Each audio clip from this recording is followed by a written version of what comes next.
So good morning, good day. We're learning Igeres HaKodesh, Sacred Letters, letter 25, but we're gonna go over letter 24 at the end, if you don't mind, because my camera didn't work yesterday. I would like to have it on the camera for YouTube. So the Alter Rebbe in these letters tackles three things. He tackles psychological issues, spiritual issues, and practical issues. The bulk of his approach to psychology, if you may say so, to the human persona, is in the first section of Tanya, Yoni. Now you're freezing. Now you're freezing. There's nothing I can do. I can just continue speaking. So the bulk of it is in the first section of Tanya, where he talks about who man is, what drives a person, the faculties of man, the thoughts of man, everything about, you could put it in the classification, the psychology. The second section of Tanya, Shari Yichud Ve'emuna, that's about the unity of God, the reconciliation of the universe and creation. And the third section is about Shuvah. In the fourth section, Igeres HaKodesh, here it's more of a practical orientation in three aspects. Primarily in the giving of charity, tzedakah, and particularly to Eretz Yisrael, to people in Eretz Yisrael. 2, Torah study, or 2, I should say, prayer, avodas hatfilah, and 3, Torah study. So this letter... It's not freezing, it's the mic. There's a problem with your mic. It's going in and out. It's the microphone. See if you can go closer to the mic. Closer to the mic like this? Now you hear me better? Yeah, better. Okay. Yeah. So, the Alter Rebbe, in this chapter, speaks about the practical idea of prayer, of davening. And it's kind of a Musaar chapter in which he embellishes the point that inappropriate kavanah during prayer, during tefillah, and in particularly speaking during davening, and during davening, we'll learn today again, I'm going to repeat what we learned yesterday, is not talking from the beginning to the end of davening, is a slap in the face to the king. The king, the melech, who opens himself up to us during davening, the same king is spit on by us talking unrelated matter to davening while we're davening, or before and after, but he doesn't speak about that directly.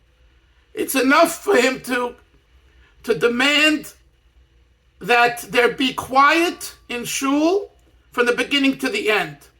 So I want to go again inside on page Kuf Lamed Ches, from the fourth line on the top. Valkein Kavul Chazal,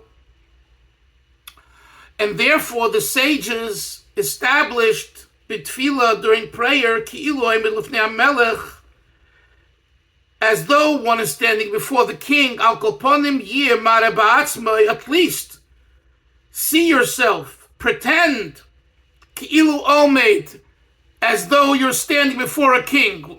We are standing before a king, Hashem. But Chazal say, pretend that you're standing before a physical king. You're standing before a king who sees everything that you're doing and you're speaking.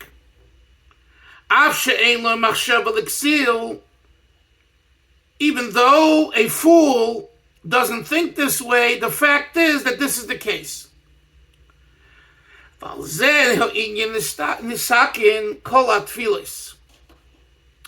And this is what all the davening, the prayers, were established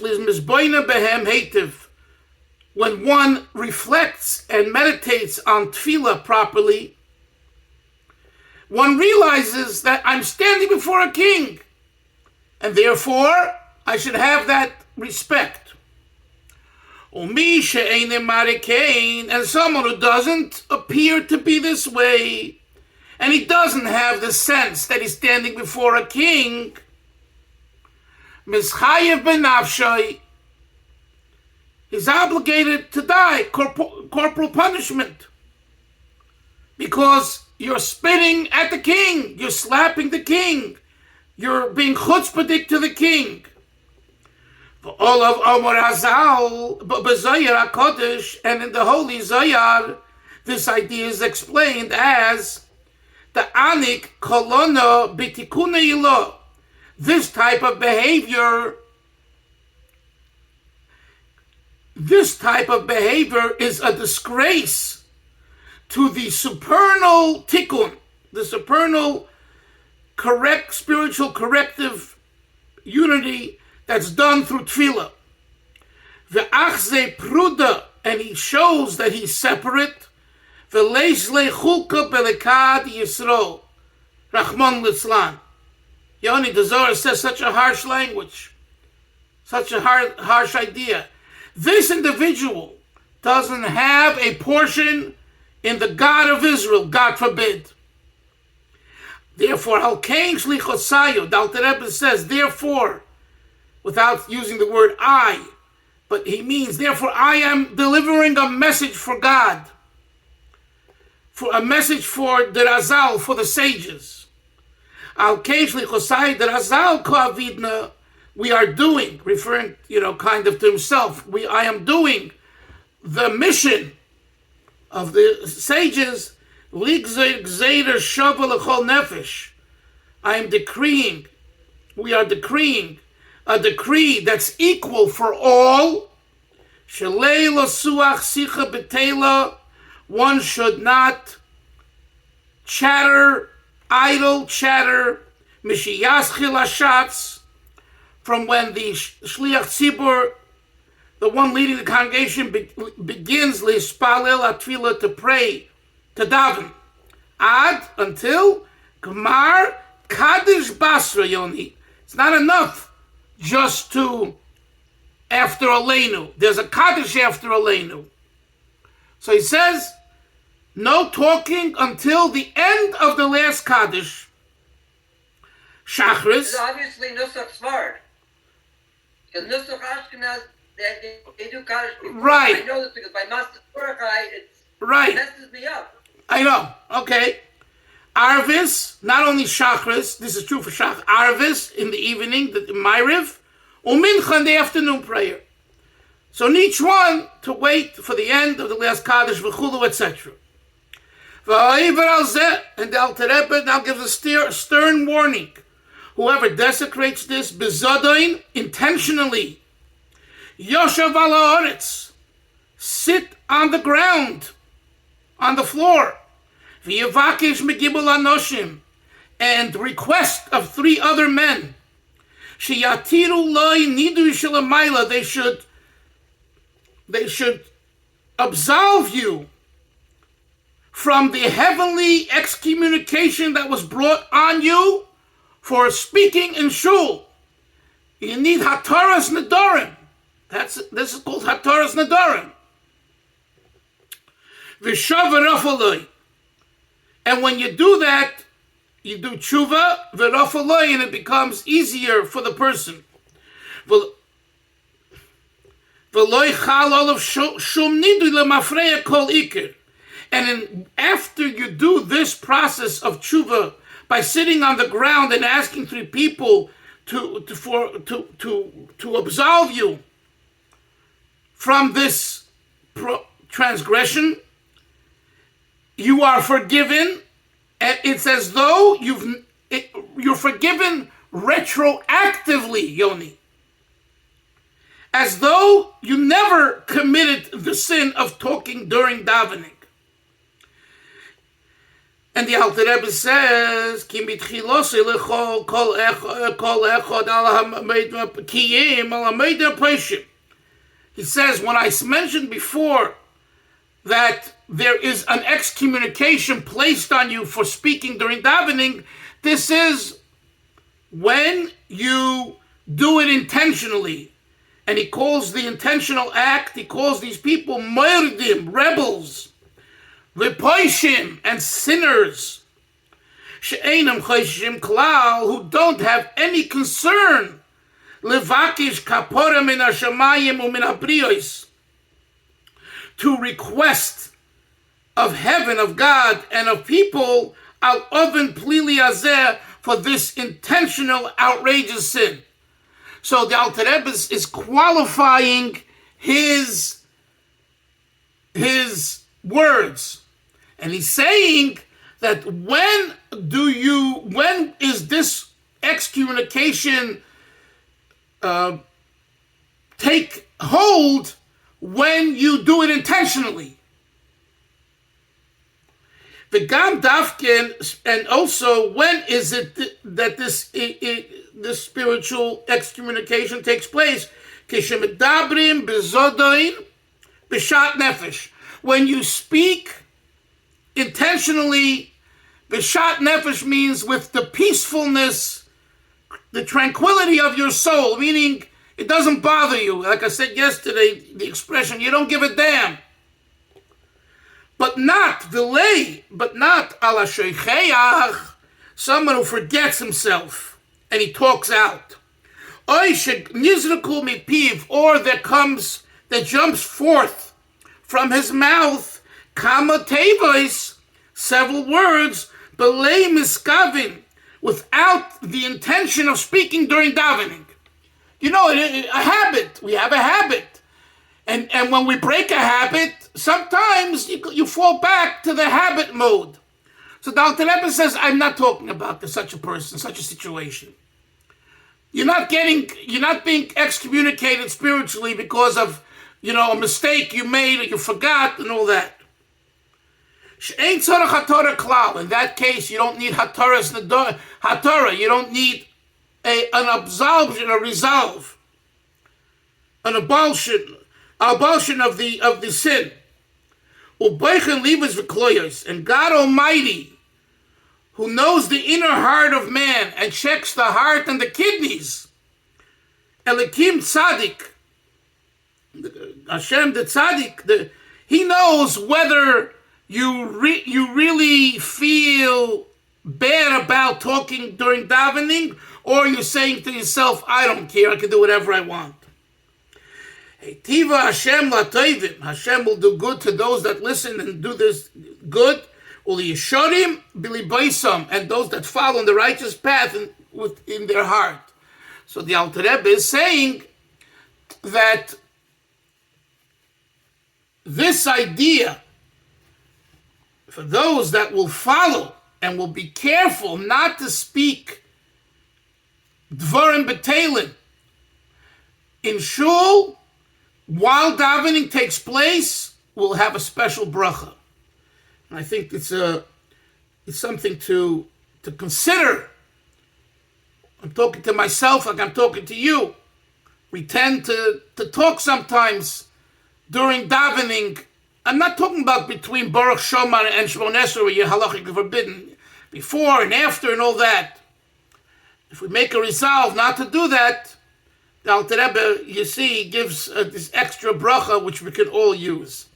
For a moment, I wanted to speak about, today is Tu B'Shvat. Tu B'Shvat Higia, right? What's the idea of Tu B'Shvat? It's the birthday, Rosh Hashanah, of the Ilonos, of the trees. There's a machlokes in the Mishnah if it's on the 1st of the Chodesh or the 15th, but we rule that it's on the 15th. That's the final psak. And the idea is that ki odam eitz hasada. For man, is like the tree in the field. A tree has different parts to it. It has a trunk, it has a body, it has branches, it has leaves, and it bears fruit. It's important to understand that when we say man is like the tree of the field, it's not just the trunk of the tree or the body of the tree. It's all parts of the tree. The trunk is definitely very important because it has its roots in the earth. Chassidus explains that the roots in the earth is the idea of emunah, faith. Emunah is the root of the Jew. Without emunah and bitochen, we can't get anywhere. We won't get anywhere. But at the same time, if it just remains in the trunk, the roots, the trunk, and there isn't a nice body and there isn't nice branches and leaves and fruit, it's also insufficient. So we have to learn from such a day of Tu B'Shvat that we need all parts of the tree. That's one idea. The other idea is we're not celebrating the 5 grains, right? Chita, saora, wheat, barley. We're celebrating fruit, Eitz HaSoda. Tu B'Shvat is about fruit. Fruit is delicacies. It's geschmack. It tastes good. Right? It's tainu, pleasurable. So Chassidus explains, and this connects, by the way, to Yud Shvat, the Yortzeit of the Frierdiker Rebbe, Bosi Legani Lignuni, to a place of delicacies. It's not just a place where you have your bare minimum food. But Hashem gives us, by us making a dwelling place for him on earth, here in this world, the tainug, the pleasure, the delicacies, the best fruit. So this is also the message today, Tu B'Shvat. We're not celebrating bread. We're not celebrating, the basics. We're celebrating tainug. Our pleasure should be associated with Hashem. And this is an important avodah, because at times we do the right thing, we do what we need to do, but the pleasure part of us is elsewhere. So the lesson from Tu B'Shvat is that the pleasure part of us should also be L'Shem Shamayim for HaKadosh Baruch Hu. So those are 2 thoughts for the special day of Tu B'Shvat. Chevre, we'll see everyone, Mitzvah Hashem, Monday.